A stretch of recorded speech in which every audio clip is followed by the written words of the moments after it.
My name is Pamela, and I am never short of love, support, mentorship, and inspiration from my FWN sisters worldwide, and I am truly grateful for that. I'm here before you today to pitch for two things. Okay. One is to rally support for PamPinay, an SEC registered business with employees and paying its tax obligations to the Philippine government. Second is also to rally support for the Bayanihan Spirit co-working space social project that was founded by PamPinay. It started with one seamstress and now we have 7 seamstresses in the area. I want you to look back March of 2021 at the height of the COVID-19 global pandemic. It was challenging, wasn't it? Imagine the seamstresses working in large factories who are relying on menial wage to feed an entire family, and then factories closed. Imagine the weavers and the artisans in the Filipino communities who are up in the mountain or in the lake shore of Lake Cebu, South Cotabato, who relies on the orders of thriving Filipino designers, and then orders stopped. Can you just imagine? We may have faced the same storm, but we were definitely not on the same boat. So back in my boat in Switzerland, early in 2021, I was thinking of ways on how I can use my art to be part of the solution that the pandemic has posed to the livelihood of these women. Then March of 2021, we established PamPinay together with another Filipino artist based in London named Christian Vilaro. At that time, we had very simple mission. One is to empower women seamstresses in Taytay, weavers in Abra, and the Cooperative of Women in Health and Development in Lake Cebu in South Cotabato, just to give them income opportunity. Second is to encourage them to be entrepreneur. And third is to use my art to create design incorporating Filipino textile but with global influence. Those were our only missions, but it was not enough. And I will say why later. But first, let me introduce PamPinay to all of you through a 1-minute video presentation.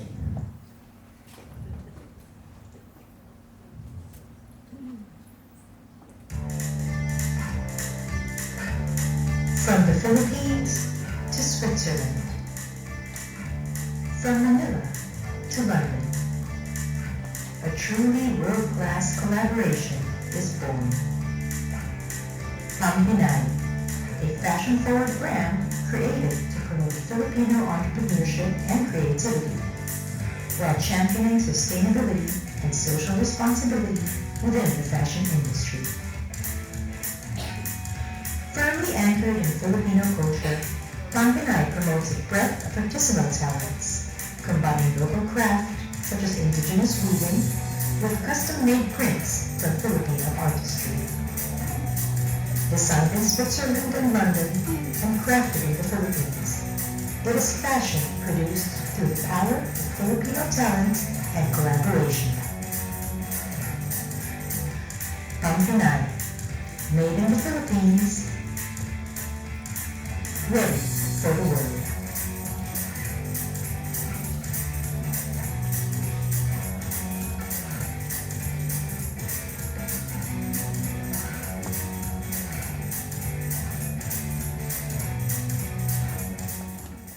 So a year onwards our operation, we had many realizations.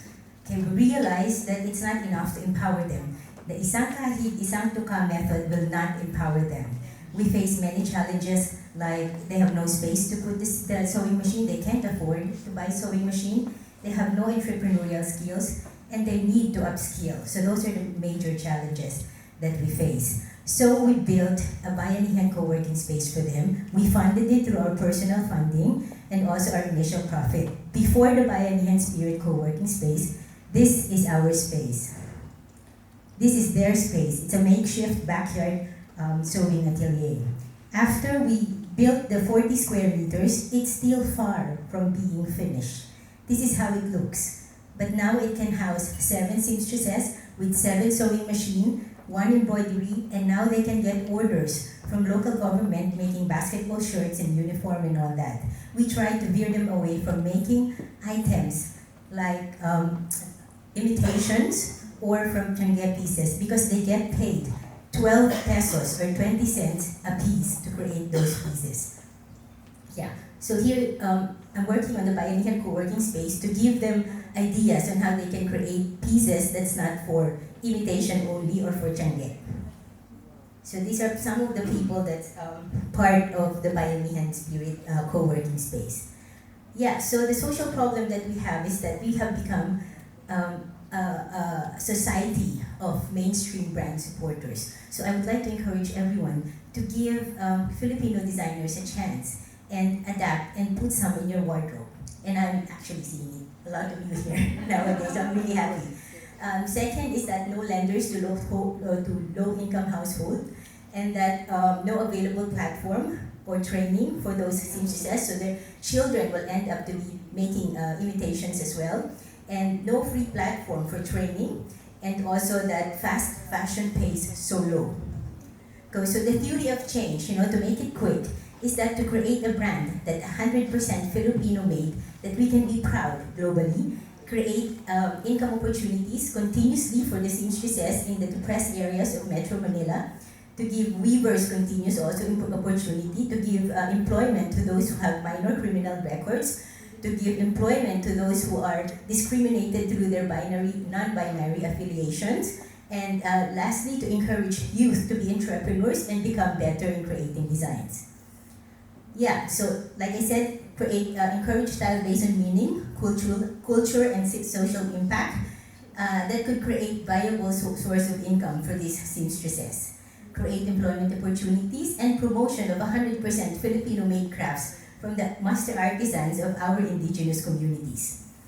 Yeah, so the specific solution would be to equip the Bayanihan space, training from TESDA, training from Go-Negosyo or other local government unit. The difficulty is that I'm not in the Philippines, so I'm doing this remotely. So I need your help who are in the Philippines who could help me on this, and help registering and acquiring permit as cooperative, and hire a project manager. And this is the very simple need at the moment, which is just a bit more than $2,000. Yeah, and the long-term goal I would be happy to discuss with you when we have more time. This one as well, I have 4 minutes more. According to this.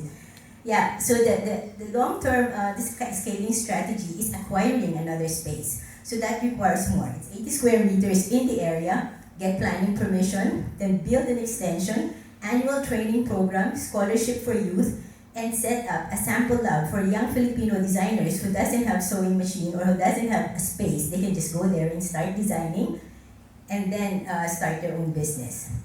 Yeah, so measuring results would be just like any other measuring result. It would be accountability on, of course, if you have a connection with the local government, the number of trainings that you have done, employment, and the number of fabrics that we have ordered from our weavers in the indigenous community.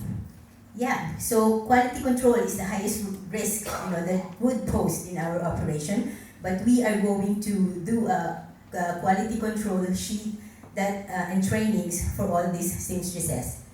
Yeah, what we can do, these are just samples of what we can do. Instead of just staying on the weaving, we also are doing now upcycling, because like somebody says a while ago, it's also about the planet. So it's purely upcycling within Filipino indigenous textile. So here are some of the pieces. Thank you, and may I ask my models to please come up on the stage.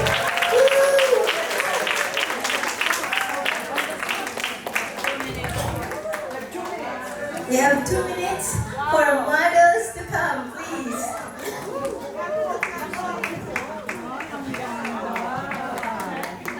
Yeah, everyone coming. Aren't they beautiful models? Turn around, turn around. Turn around, yeah, go to the back. You know what? This is about supporting your FWN sisters. Show your back. Like I said, I am never short of support. Oh my gosh, Okay, forward first, face front. Face front, And these then- are official photography. Face front, and we're taking Face this. front.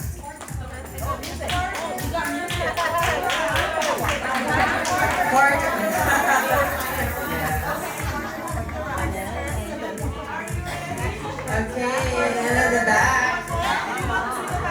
you want to see the back.